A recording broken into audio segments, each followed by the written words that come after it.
I have always been scared of settling down for a good, solid plan B. That was always probably the scariest thing that I could foresee for my future. A much too comfortable situation.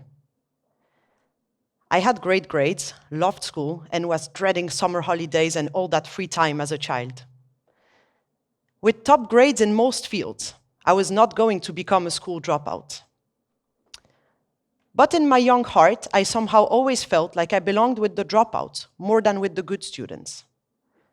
This rebel, go-for-it type of mind of not asking for permission, just doing it. This was me.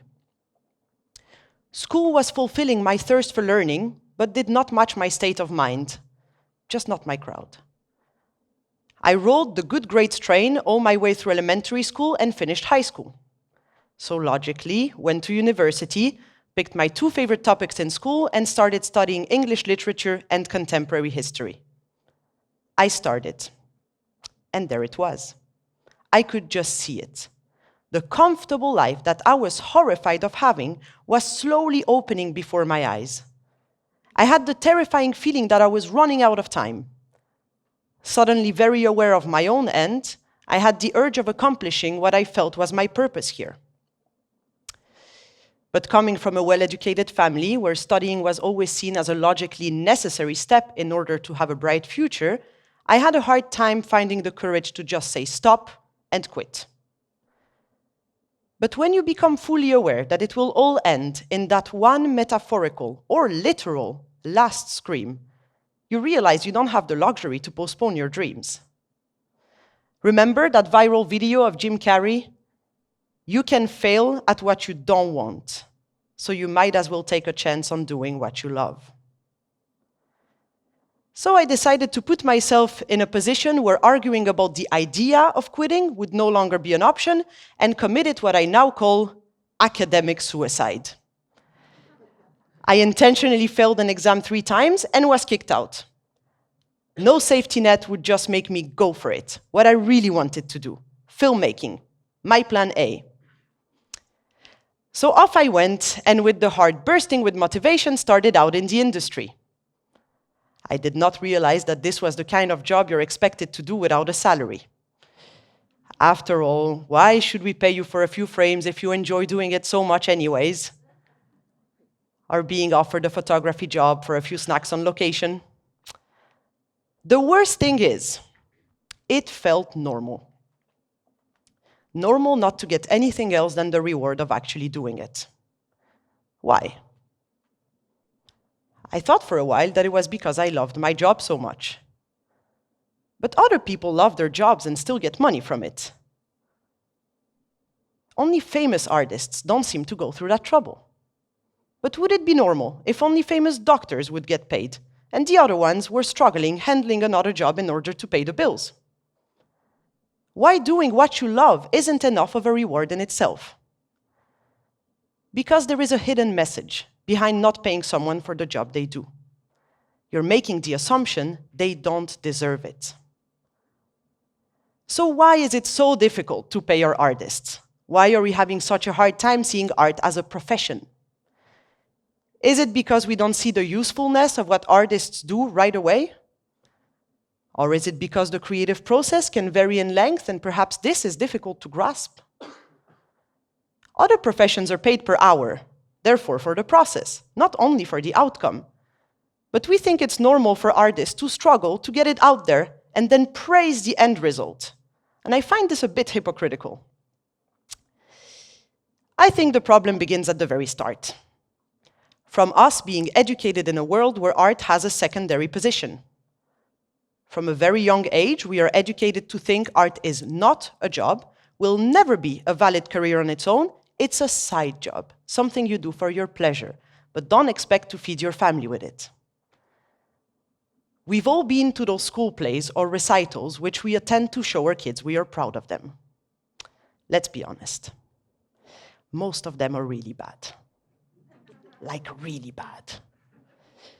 Yet, at the end of each show, you see dozens of parents holding flowers, ready to congratulate a child on his or her bad performance. Why? While I do think it is great to show support, of course, I have never seen anyone congratulate a child on failing a math exam. I also think that praising someone for poor performance sends the wrong message. What you're really saying there is, this is not worth working harder for. Van Gogh famously said, "To be good, many people think they'll achieve it by doing no harm. And that's a lie. That leads to stagnation, to mediocrity." When I was a young teenager, my dad told me after a theatrical performance of mine that it was not my thing.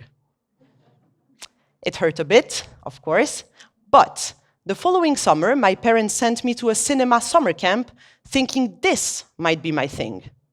And they were right. They focused on the big picture, on my future, and not only on being nice on the spot. And we really underestimate the importance art has for the collectivity. On a grand scale, it gives a soul to a neighborhood, a city, a country, but has a great impact on our individual minds and shapes the way we think. We dream when we go to the cinema, we are moved by a painting, a song, get inspired by a book, yet are not ready to invest in artists when they're at the very beginning of their creative process. We like the end result so much, but are not ready to invest in it at the source. What's the risk? Think about the potential there. You're allowing someone to write that book that will make you feel like it says exactly what you always wanted to say, but couldn't yourself. And this takes time, so we have to be ready to pay for the process. And since we don't control what people are inspired by, it is our collective duty to make sure there is a large variety of artists out there doing their work. The more variety, the more chances of touching more people. And there is always that one film, one speech, one song that will make you take a U-turn in your life. For me, this U-turn happened many times. It happened as a child, with Peter Pan and the sudden will to live my child life to its fullest, because I became aware that being a child is limited in time in the real world. It happened again when I first read The Picture of Dorian Gray and had the feeling that Oscar Wilde somehow entered my mind and wrote a novel for me. It happened recently, very recently, when my boyfriend almost forcefully convinced me to watch a speech by the movie director Kevin Smith, where he explains his feelings after learning his dad died screaming. And he says, "In this world, where even a good man like my old man is gonna die screaming, there is no point in not trying to achieve every fucking dream that I have." Fearlessness is what enables creative thinking. Creative thinking leads to creation and creation to inspiration for thousands. Allow artists to inspire, because all of this is contagious. Art inspires people after life ended. You're moved by something that was created centuries ago. You feel close to an author you never met. So next time you're debating whether you should invest in an artist or not, think about the potential. This artist might shoot the film that will make you turn your back on your plan B and run screaming to your dream life.